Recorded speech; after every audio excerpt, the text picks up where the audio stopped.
We all feel like giving up sometimes. We all go through times where we feel like God is 1,000,000 miles away, but we don't have any idea what He's doing. When we're tired, when we're weary, when we think we just can't go on. Most people are afraid to set great dreams and set big goals because of the fear of failure. There's something much worse than failure. It is the fear of failure. I want to remind you that failure is not final, it's formative. It is part of the process. It's part of the journey. Your failure matters as much as your success. How do you think you're going to grow if you don't ever fail? Yet some of you have failed and you have decided, well, guess what? I'm a failure. No, failure is an event. It is never a person. I need you to make up in your mind that the only way you can lose is if you quit. I just need you to keep going. First, you cannot give up. When you enter into your long season, you've got to give it all you've got. When people go into a season of struggle, the first thing that they want to do is take a sabbatical. But whenever trouble comes, the only way that you can get through trouble is work your way through it. Make a declaration to yourself. Declare all-out war that you're going to get out of this rut. I suggest to you that if you are facing a challenge, don't stop. Stay busy. Work your plan. Don't confuse movement with progress. In order to achieve your goals, you must apply discipline, which you have already done, and consistency every day. You have to work at it. Every day, you have to plan. Every day. You've heard the saying, we don't plan to fail, we fail to plan. Hard work works. Working really hard is what successful people do. And I can tell you from my own personal experience, don't give up there. Develop your own compass and trust it. Take risks, dare to fail. Remember, the first person through the wall always gets hurt. You're going to fall down, but the world doesn't care how many times you fall down as long as it's one fewer than the number of times you get back up. If you want to grow up, you want to be mature, there is no way to do it without pain. You can't grow up on easy street. And the very thing that discourages you is the very thing that develops you.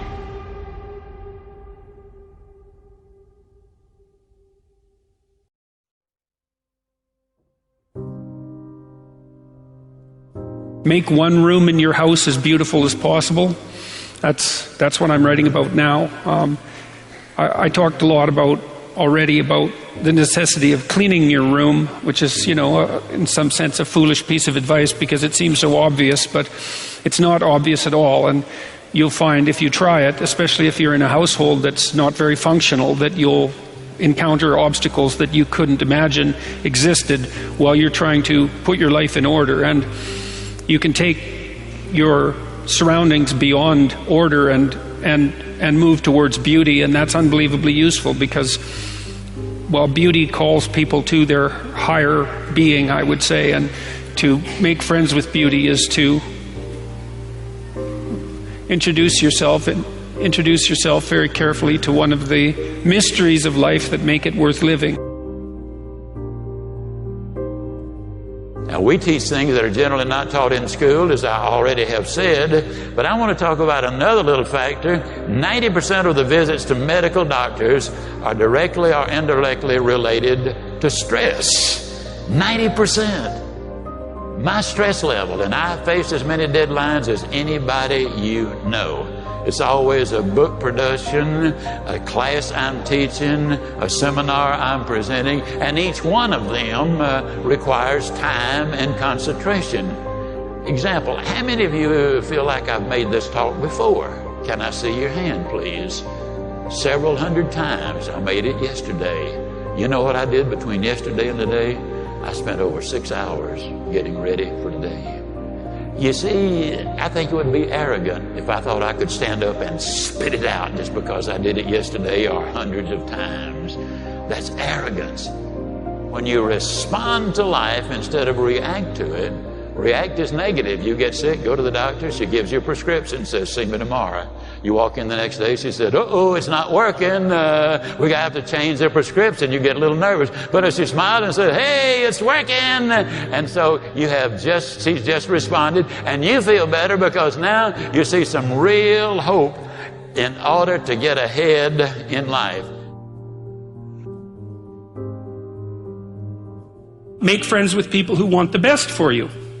And that's a meditation on my own childhood and adolescence to some degree. I had friends who wanted the best for me and friends who didn't. And, they were friends who,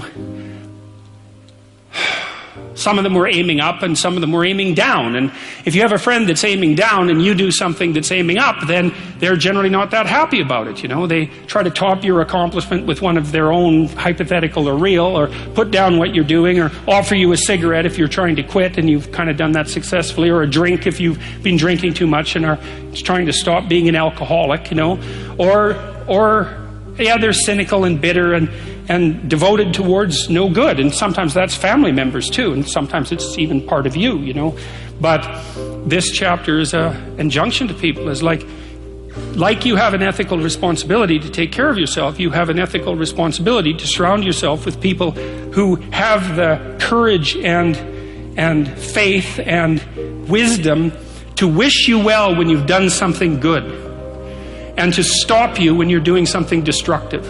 And if your friends aren't like that, then they're not your friends. And maintaining your friendships with them might not even be in their interest.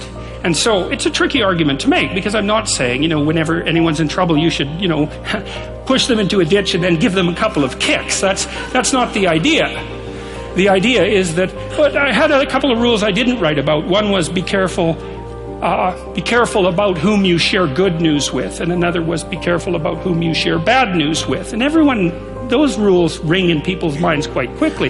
A friend is someone you can share good news with, You go to them and you say, hey, look, this good thing happened to me. And they say, look, I'm so happy that happened to you. Like, way to be. And they don't think, God damn it, why didn't that happen to me? And you didn't deserve it. Here's a bunch of reasons you're stupid and why it won't work. It's like, that's not helpful. And so I would say, if people are, the other thing people are doing, if they're trying to drag you down, let's say, is they're trying to see if you'll put up with it. Because they have this idea that maybe life isn't worth living and things aren't good, and that if they can besmirch, let's say, to use an archaic term, something that's pristine and good, then they demonstrate to themselves that there is no true ideal and that there's no necessary reason to be responsible and to strive forward. And so they use you as a test case. I'll just push you down into the low lobster bin and see how you respond. And if you put up with it, then yeah, my cynicism is fully justified. If you take people and you expose them voluntarily to things that they are avoiding and are afraid of, that they know they need to overcome in order to meet their goals, their self-defined goals. If you can teach people to stand up in the face of the things they're afraid of, they get stronger. And you don't know what the upper limits to that are, because you might ask yourself, if for 10 years, if you didn't avoid doing what you knew you needed to do, by your own definitions, right, within the value structure that you've created, to the degree that you've done that, what would you be like?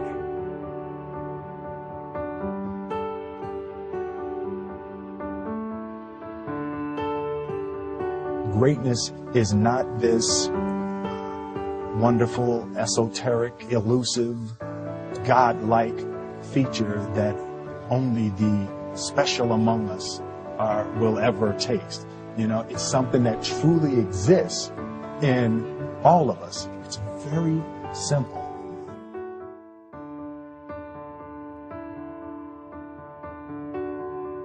I told myself that this might be your current circumstances, but this will not be how the story ends. All you have to do, E.T., is to survive today. My glory, it doesn't happen in front of a crowd. It doesn't happen in a stadium. It doesn't happen on a stage. There's no medals handed out. My glory happens in the darkness of the early morning, in solitude, alone, where I try. And I try, and I try again to be everything that I possibly can be. The best that I possibly can be. Better than I was yesterday.